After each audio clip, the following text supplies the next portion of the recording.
Hey, good afternoon, everybody. It's Friday and it's the summer, so it's time for once again another Aloha shirt update. So, good to go, folks? Sound is good. Awesome. Well, hey, I'm back. Sorry about not being here for an update or two. I was actually last week in Newark, Delaware, or last weekend. A place I had never been to before, seeing a friend of mine play in a Queen tribute, or play for his Queen tribute band, which was kind of cool. Got to do the whole roadie thing and tear down, just like the old days at E3. So if you have any interest in Queen, look up Simply Queen. Bob Wagner is the lead guitarist, really good guy.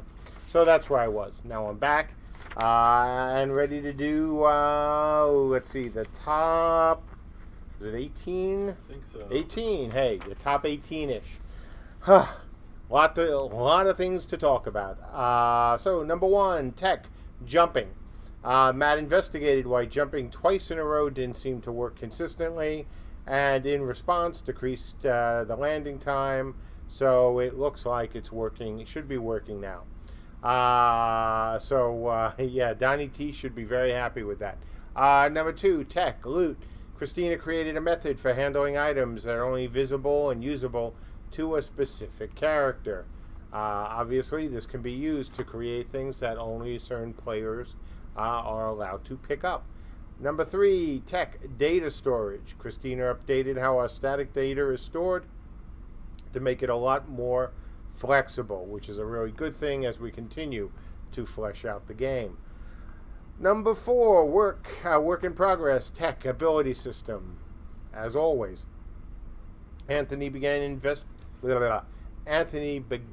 investigating additional functionality needed in ability system, specifically mobility-based skills and the ability to throw weapons. So yes, there's nothing like being able to move quickly and throwing something at somebody. Very useful when things in a marriage don't go well. Anyway, number five, work in progress, tech, audio. Spidey worked on audio improvements for projectiles. Projectiles now know who their owner is and the type of entity that they hit. So, once again, more game stuff. Want to get projectiles sounding good and sounding the right way when they hit things. By the way, if you think you hear chirping in the background, it's your UPS. The reason we have a bird visiting us again today. So if you hear the chirping, it is not your UPS. Actually, it is now. Anyway, number six, tech metrics.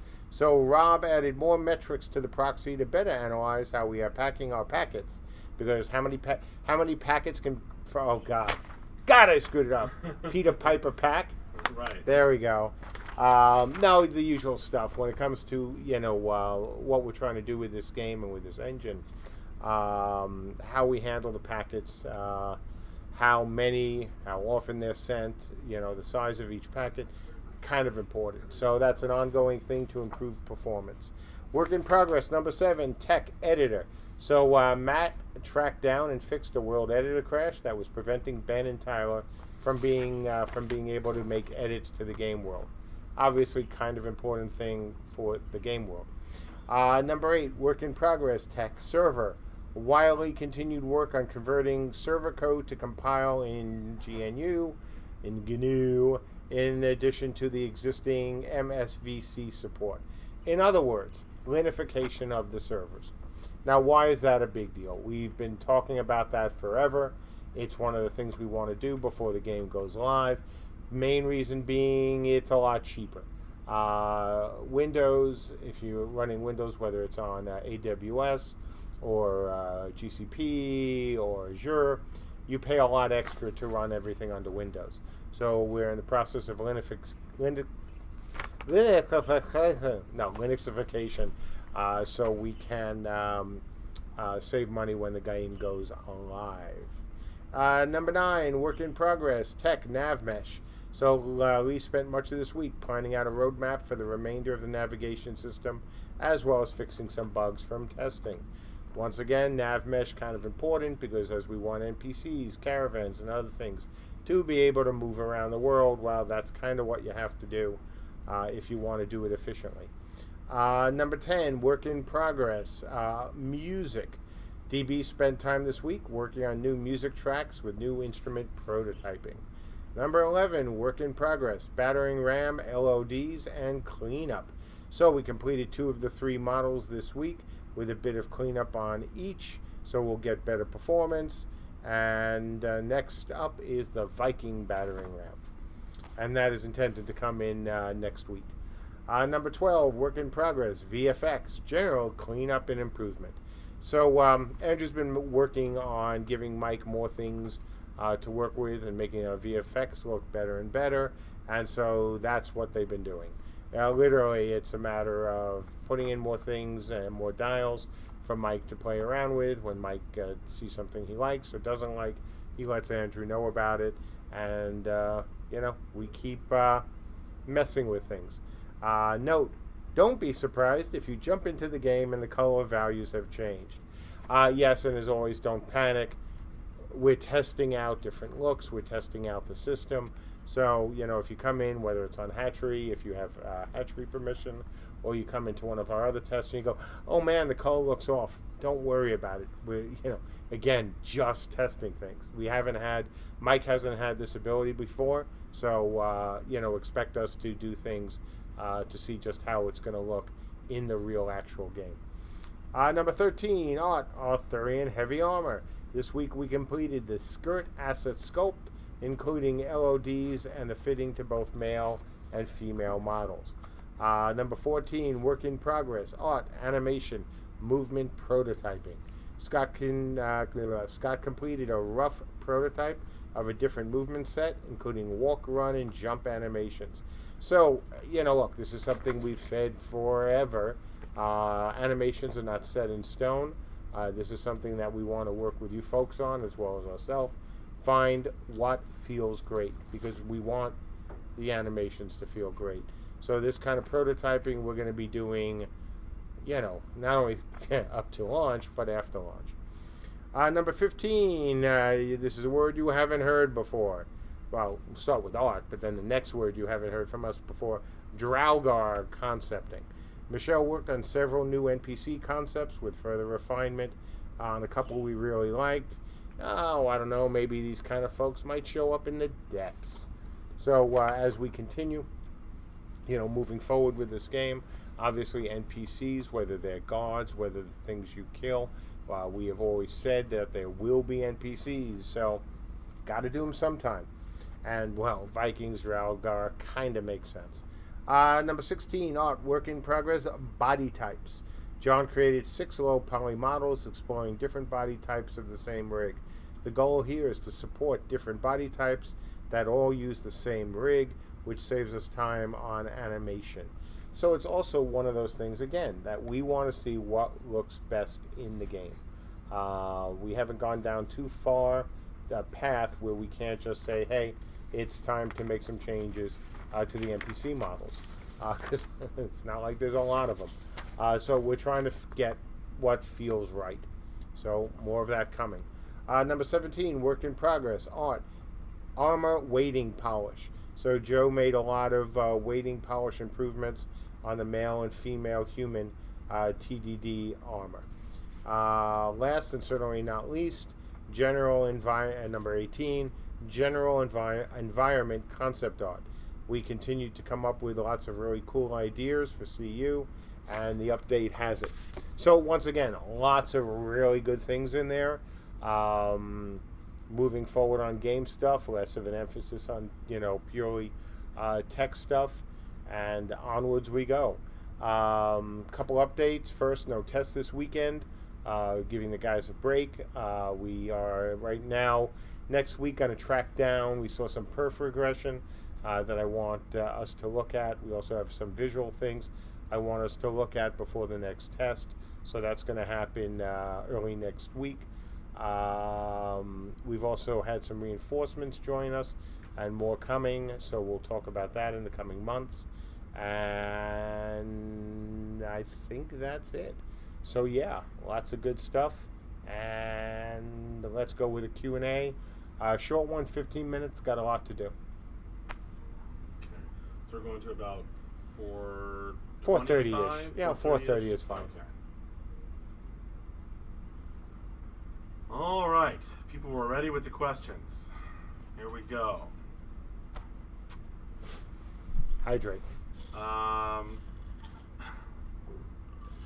Okay. Lodaween asks, how likely is it that CU will have an emote to throw a pie at other players of any faction to justify the Easter egg hidden in the depths known as the Magneto Justiciar that when deployed attracts all pies in range to itself, which may look mysteriously like a bust of a certain lead developer? I don't want to go out on a limb here because you make these kind of predictions and they always come back to haunt you. So as much as I hate saying things like that, I think honestly the chance is zero, and it's a terrible thing I know to say. Oh, whatever prompted you to come up with that one? That's a good one. Would be fun though. Maybe it's not zero. I'll take it back. Combat Sack asks, hi Mark, what is your strategy for your programmers when goes live? Will they go to balance and support of the game? Is this a difficult shift for them from the previous role of design? Is it difficult? Sure, because now we're dealing with a live game, right? The moment you go live, then everything changes. You're dealing with customers who are paying on a monthly basis for the game. You have people who now have characters that you don't want to have to wipe like ever. You certainly don't even like rollbacks. So it's a different kind of pressure. Now, is it better or worse? I think the pressure is a little better because the pressure you feel as you're trying to get a game out the door is tremendous. Whether you're working for a company like EA or you're working for a company like CSE. The last few months, gets really interesting. So, the plan is certainly once we go live, hopefully we won't have as many balance issues as some other games have had because we were trying to spend time, we'll be spending time trying to get that right prior to launch. We also think there'll be certainly less issues technically because we're spending so much time getting it right again before launch. As you folks know who've played, a bunch of MMOs, including Warhammer, know that, technical problems can sink a game or certainly hurt a game. And that's one reason we're testing the way we're testing, and we're using bots, and we're using NPCs, and we're using players because we want to not be in the position that other games were in when they launched in terms of being unstable. So, we hope there'll be less pressure on the team post-launch. It'll be a different kind of pressure, and certainly the first few weeks are hell. But overall, we think it will absolutely be better than it was, both for Warhammer and Dark Age.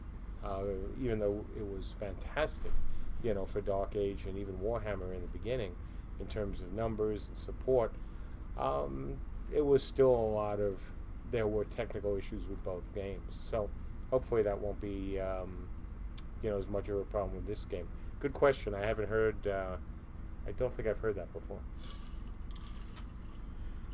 Paston asks, in the lore, Valkyries have wings, and long ago it was mentioned that they could potentially glide with them. Is this still something I can look forward to in-game, or will I be a wingless, raven-looking human? I am hoping that we still have it in-game, even if it's an ability that puts out a VFX for the wings instead of, making them look more like part of the body. I'd be fine either way, frankly. And I do want them to be able to glide. So we'll have to see how that works out. Adra Cortesia asks, when or at which phase of development do you think it's best to pull out the big guns in regards to advertising the game for us players? Oh, not till the end. We don't have the budget to, advertise heavily too early. And frankly, and this is a question that I discussed with the investors, and the industry is talking amongst itself about how do you advertise these days, right?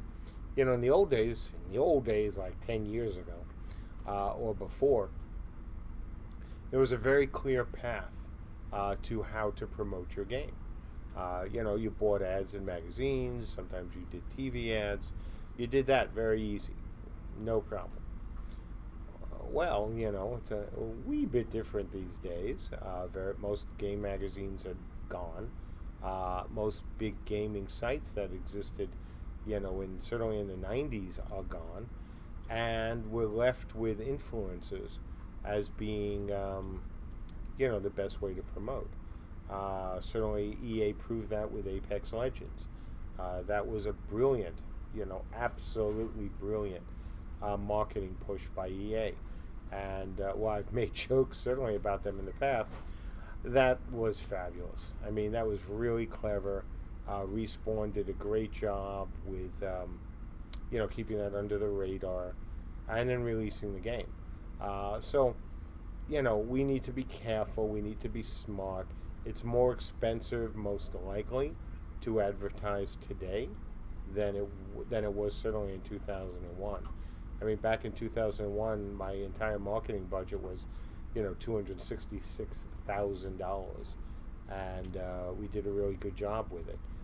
Most of it was spent on E3, actually, about 180 of it. So it's very different, and it's something that's a little scary. But the good news is, we do have one big thing that we can do that we couldn't do back in 2001, and that's YouTube. It's all the, streaming we can do. We can have people streaming for us. So, I think it's going to be interesting to see how it works out. But I have no doubt, zero doubt, that if we deliver a great game, we'll have no trouble getting the people we need to play. Fanglo asks, when will we be able to place light BPOs like torches in our buildings? I thought you should have. Maybe I'm wrong. I thought we were already in that position with BPOs in general, though I could be wrong because I wasn't here on Friday. So it shouldn't be, if it isn't now, it should be soon, because you kind of need that for the buildings. Psychobuzz asks, will the mobility of your character change or stay the same? Like, will it stay turning left and right with A and D as opposed to turning the mouse? We haven't decided yet on a final control scheme, but we certainly want to give you folks options to, turn things your way. So, look for options.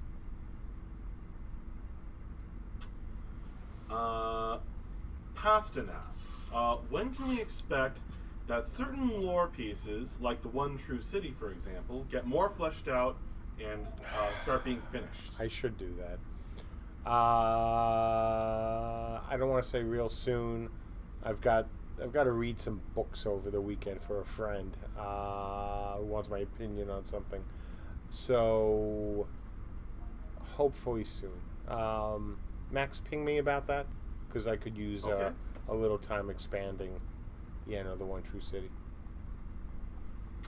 Frog Hop Studios asks, what will be the viability of off builds in the game, i.e. a heavy fighter opting for lighter or medium armor in an attempt to create a more mobile light tank? We hope, though, it will be really strong. Certainly we've seen over the decades whether games that we've made or I've made or other people's games that, if you can give people the ability to try some different combinations, they could actually end up being fun. So we want it to be viable.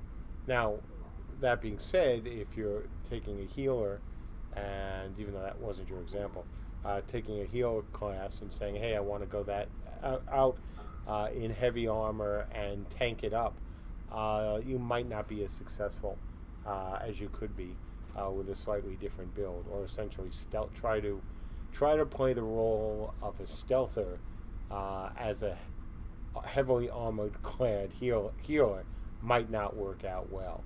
But if you're talking especially just variance in armor and gameplay, we hope that it actually works out kind of well. Nanaluk asks, any chance for moving siege weapon race scenarios? Absolutely. We want to have some fun with this. We want you folks to have fun with this. So yeah, Ben and I have talked about some things we could do with the Rams, like bumper cars or other things that could be fun. So yeah, I'd like to do that because the amount of time it would take is very small, and frankly, it gets you folks testing some things that we would kind of like to test anyway. Adra Cortesia asks, what will we see in respect to extender packs in the far future beyond the currently known ones? Have you thought about achievable concepts? A little bit. I mean, I certainly would love to go naval at some point. I've talked about that before. We do a lot of naval gazing already. Yeah, we do. I know. It's, good one. But I certainly would love to be able to do that. I think that that's certainly an area that could be fun, that adds to both the strategic nature of the game, but also we could do some fun things as well. So I'd like to do that. I certainly would like to do more with things like the depths, and to have other, really cool places to get killed in. And even though I know it's not very popular, obviously I've always been a fan of being able to do something in the sky as well. I've talked about stuff I want to do with, Dark Age back in the day. Though I doubt we'll do anything like that, but you never know. It would be fun, though. Matt hopped in to confirm that torches and chandeliers have been available for a while. Good, because I thought they were.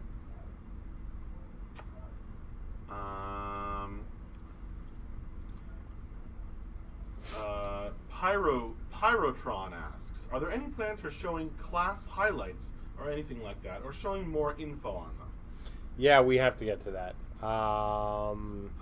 Certainly having class videos, as well as siege videos, and you folks have seen, obviously, the Cherry Keep siege would go a long way to getting people more excited about this game. But we have done none. It's really, sorry, my mustache is really itching. We haven't done them for very good reasons. You folks have heard the reasons before, same reasons now. But I can guarantee you we'll have both videos for sieges, for the scenarios, and for classes showing what they can do. Are we at the 5-minute warning? Yes, we are. 5-minute warning, folks. Okay. Sly Penguin Zero says, can't say it enough. Thanks again and again for putting in the effort to communicate with us so often. It's funny. It's something that takes a lot of time, certainly. It takes time from the team. It takes time from me. But it's something we like to do. We actually do like to do it. At times, you don't always like to do it. There are days where the last thing I want to do is, frankly, sit here. But it's part of what we have to do. And it's important to do.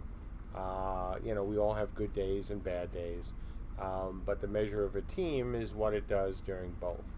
And we've got people, who have been, dealing with personal issues, who've, worked really hard and have stayed as members of the team when they didn't have to.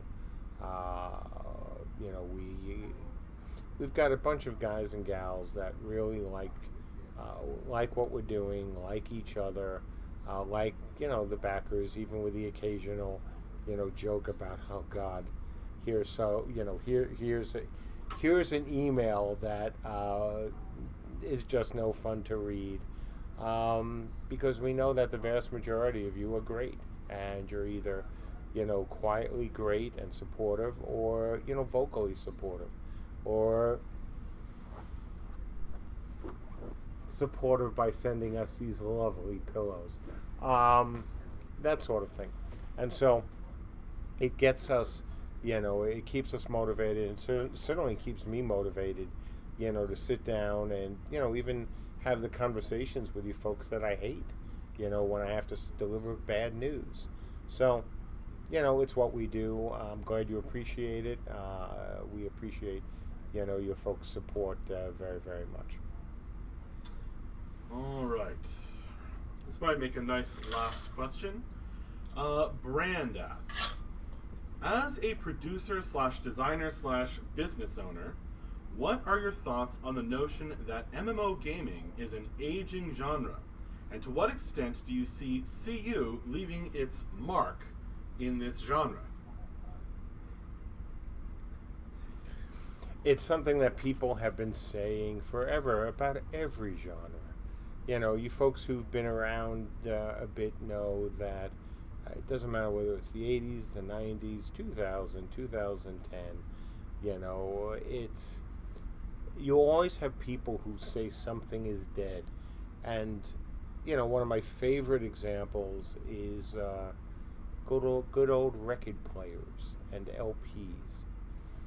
Number of years ago, and I've even used the same example, I think, on the stream, but certainly on Massively, people were saying, oh, LPs are dead, they'll never come back, all the stores are gone.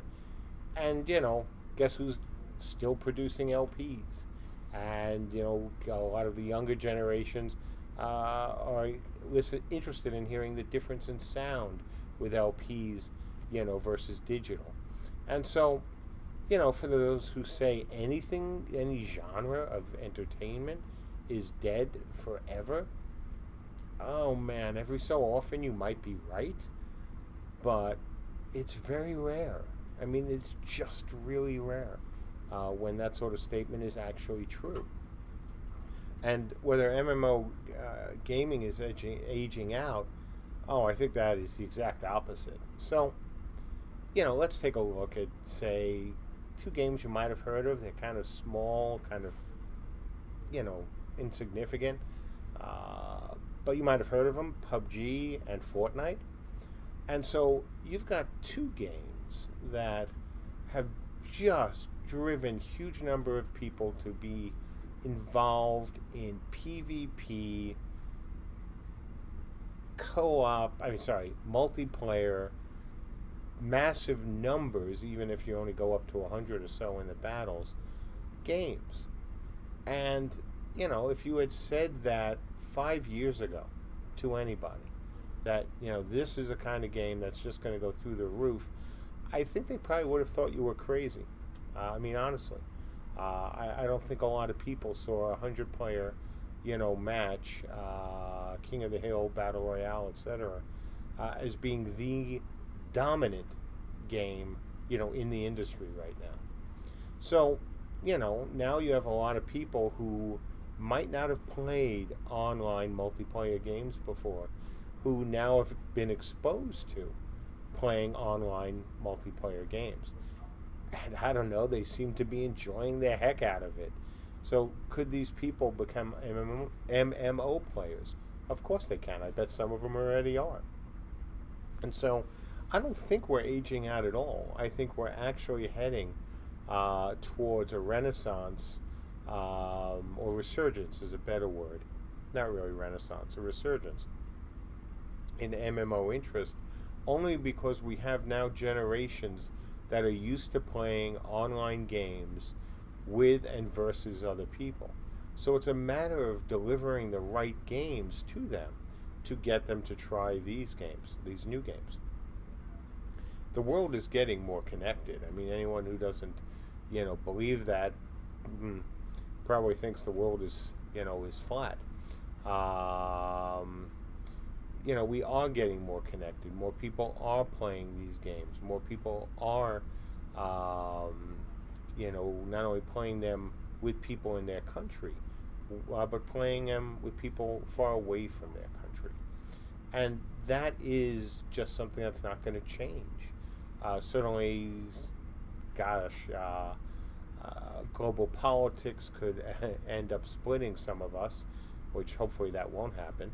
But overall, we are getting just more connected year in and year out. And so I think a natural outgrowth of that will be more people playing these kind of games. And whether they're a PUBG or a Fortnite, or, a WoW, I think it's just going to continue to just explode. And when you factor in potentially VR or AR into the mix, I don't see how these kind of games just don't become even more dominant. I love single player games. I mean, I just do. I've been playing them forever. And even though right now there's certainly been some really successful, games being made, whether they're indie or AAA, the future is connected. The future is online. And so I cannot imagine a future where MMOs of some kind aren't a major, player. And again, especially with VR and AR possibilities. So like any other genre, we have our ups and downs. And I think right now the single thing that is hurting the MMO industry more than anything else is the lack of great MMOs coming out. And, part of it is, as usual, industry fear, publisher fear, the desire to make the safer games, to make what they think are the safer bets, or unfortunately the kind of bets that you folks know I hate, which is the let's throw out a free-to-play, make as much money as we can off the customers, and shut the game down in a number of months if it doesn't take off. But I have no doubt, and I mean I have no doubt, that some studio is going to make a great MMO, a really great MMO, and its numbers will be terrific. And if you have any doubt about that, it was just a number of years ago, not too many, that people said MMOs were dead. And whether you love SWTOR, or whether you love ESO, or you love Final Fantasy 14, or you hate them, or Black Desert, or you hate these games,